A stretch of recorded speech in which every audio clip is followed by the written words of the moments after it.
Board परीक्षा की तैयारी हर विद्यार्थी बहुत ज्यादा कड़ी मेहनत के साथ करता है, क्योंकि एक परीक्षार्थी का सपना होता है कि वह अपने बोर्ड एग्जाम में ज्यादा से ज्यादा अंक स्कोर करे, अच्छे से अच्छे मार्क्स को लेकर के आए, और इसीलिए वह साल भर कड़ी मेहनत करता है। और हमारी मेहनत का जो हमें फल मिलता है वह हमारे क्वेश्चन पेपर को अच्छे तरीके से सॉल्व करने पर मिलता है। यानी कि वह एग्जाम के 3 घंटे जो कि यह डिसाइड करते हैं कि आप अपनी परीक्षा में कितने अंक स्कोर करेंगे, आपकी मेहनत का आपको क्या फल मिलेगा, यह सारी चीजें डिसाइड करता है आपका क्वेश्चन पेपर। यानी कहने का मतलब यह है कि साल भर आपने जो मेहनत की वह सबसे ज्यादा महत्वपूर्ण है, लेकिन उस मेहनत में आपको जो फल मिलेगा वह आपका 3 घंटे का जो पेपर होगा वह निर्धारण करेगा कि आप अपने रिजल्ट में कितना स्कोर करेंगे। तो आज के इस वीडियो में हम जानेंगे कि परीक्षा में क्वेश्चन पेपर मिलने के बाद आपको कौन सी गलतियां नहीं करनी है, किन किन बातों का आपको ध्यान रखना है, जिससे कि आप अपने पेपर में बेहतर से बेहतरीन स्कोर कर पाए। सबसे पहले इस बात का ध्यान रखें कि जब भी आपको क्वेश्चन पेपर मिले तो आपको क्वेश्चन पेपर मिलने में जो समय आपको पेपर को पढ़ने में दिया जाता है, यानी कि शुरुआत के 15 मिनट जो आपको दिए जाते हैं, उस 15 मिनट के अंदर आपको अपने पेपर को बहुत धैर्य के साथ, बहुत ही शांति के साथ, बहुत ही शांत मन के साथ अपने पेपर को आपको पढ़ना है। इसके अलावा आपको कुछ भी नहीं करना है। सबसे पहले जो इंस्ट्रक्शंस आपको दिए जाते हैं, जो निर्देश आपको दिए जाते हैं, जिनमें यह बताया जाता है कि कौन से प्रश्नों के उत्तर कितने मार्क्स के हैं, कौन से प्रश्नों के उत्तर आपको कितने शब्दों में देने हैं, कौन कौन से क्वेश्चंस में आपको ऑप्शन दिए गए हैं, ये सारी चीजें आपकी इंस्ट्रक्शंस में दिए होते हैं। और आपको इंस्ट्रक्शंस को बहुत ध्यान से पढ़ना चाहिए ताकि अपने पेपर के बारे में आप जान पाएं, आपके पेपर में कितने पृष्ठ हैं, कितने पेजेस हैं, ये सारी चीजें आप चेक कर लें। अगर कोई भी दिक्कत हो तो अपने इन्विजिलेटर से, कक्ष निरीक्षक से तुरंत अपने पेपर को आप बदल लें, क्योंकि जब आपका एग्जाम शुरू हो जाएगा तो फिर आपको ये सारी चीजों पर ध्यान नहीं देना है।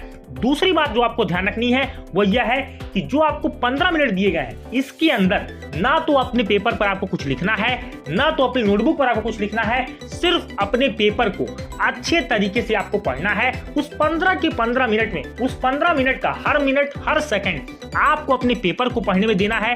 और आपको पेपर को पढ़ने के बाद न तो बहुत ज्यादा खुश होना है, न ही बहुत ज्यादा निराश होना है। कहने का मतलब यह है कि अगर आपको पेपर पूरा आ रहा है, बहुत अच्छे तरीके से आपको पेपर आ रहा है, तब भी आपको ओवर एक्साइटेड नहीं होना है। और अगर आपको पेपर बहुत ज्यादा नहीं भी आ रहा है, तब भी आपको निराश और हताश नहीं होना है। यह ध्यान रखना है कि अभी मुझे लिखना बाकी है, अभी मेरे पास 3 घंटे हैं, इस समय में मैं पूरी तरह से अपना बेस्ट देने का प्रयास करूंगा, इसके अलावा मैं कुछ नहीं सोचूंगा।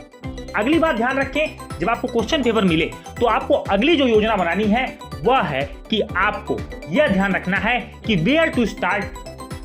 सबसे पहले आपको यह कोशिश करनी है कि आप शुरुआत किस तरीके से करेंगे, यानी कि आप कुछ क्वेश्चन नंबर से आप शुरुआत करने वाले हैं। मान लीजिए कि आपकी प्रश्न पत्र में कुल 25 सवाल दिए गए हैं और आपने ये सोचा कि मुझे 23 नंबर सवाल का उत्तर बहुत बेहतरीन तरीके से आ रहा है, तो आपको हमेशा उसी प्रश्न से स्टार्ट करना है जिस प्रश्न का उत्तर आपको पेपर में सबसे बेहतरीन आ रहा हो। शुरुआत के 4 से 5 पन्नों के अंदर जो सवाल आपको पेपर में बेहतरीन आते हैं, पूरे आते हैं, जिनमें आप अपने पूरी स्किल को शो कर सकते हैं, उन्हीं उत्तरों का आपको जवाब लिखना है। इसके अलावा आपको कुछ भी नहीं करना है। और आपको ये निर्धारण करना है, अगर आपका पेपर सेक्शंस में आता है, खंड में आता है, तो आपको ये डिसाइड कर लेना है कि आप कौन से सेक्शन को, section A, section B, section C, section D, इन चारों सेक्शंस में से किस सेक्शन में आप स्टार्ट करेंगे, कौन से खंड को आप पहले करेंगे, ये भी बातें आपको निर्धारित कर लेनी है। हमेशा ध्यान रखें, जब आपका पेपर आए तो हमेशा छोटे क्वेश्चन से पेपर को स्टार्ट मत करें, क्योंकि आपके पेपर में चाहे एमसीक्यू सवाल हो, चाहे 1 नंबर के छोटे क्वेश्चंस हो, उनको हमेशा से ट्रिकी और थोड़ा सा टफ बनाया जाता है, क्योंकि उनकी टर्निंग और ट्विस्टिंग होती है। आप सभी जब उन प्रश्न आपके नहीं आते हैं तो आप उनको देख करके घबरा जाते हैं। तो कोशिश करें कि हमेशा बड़े प्रश्नों को, जिनके उत्तर लंबे हैं, क्योंकि उनके प्रश्न आसान होते हैं और लंबे होते हैं और आपने उनको कहीं ना कहीं जरूर पढ़ा होता है, और आपको ज्यादा अंक आपके लंबे प्रश्न नहीं दिलाएंगे, बजाय इसके कि आप 1 से 2 नंबरों के सवाल पर बहुत ज्यादा समय खराब करें। ऐसा आपको नहीं करना है। और इसके साथ ही साथ एक स्ट्रेटेजी बना लें कि आपको किस सेक्शन को कितने समय के अंदर करना है। मैं मान लेता हूं कि अगर आपके पास 4 सेक्शन है तो आपको ये डिसाइड करना होगा कि सेक्शन ए मैं कितने समय में करूंगा, सेक्शन बी में कितने समय में करूंगा, सेक्शन सी में कितने समय में करूंगा और सेक्शन डी में कितने समय में करूंगा।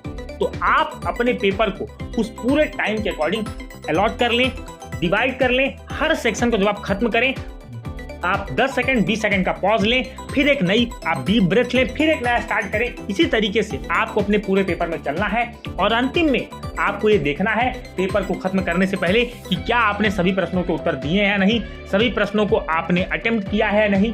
ये सारी बातें आपको ध्यान देनी है और आपका पेपर खत्म होने के बाद अपने कक्ष निरीक्षक को अपनी कॉपी को सबमिट करने के बाद अपनी सारी चीजों को लेकर के आपको हॉल से निकलना है, अपने एग्जामिनेशन हॉल से। और जो आपने पूरा प्रदर्शन किया है आपकी कॉपी का, उसके बाद आपको निश्चिंत रहना है क्योंकि आपने बहुत ही सही स्ट्रेटेजी के साथ अपने पेपर को अटेम्प्ट किया है।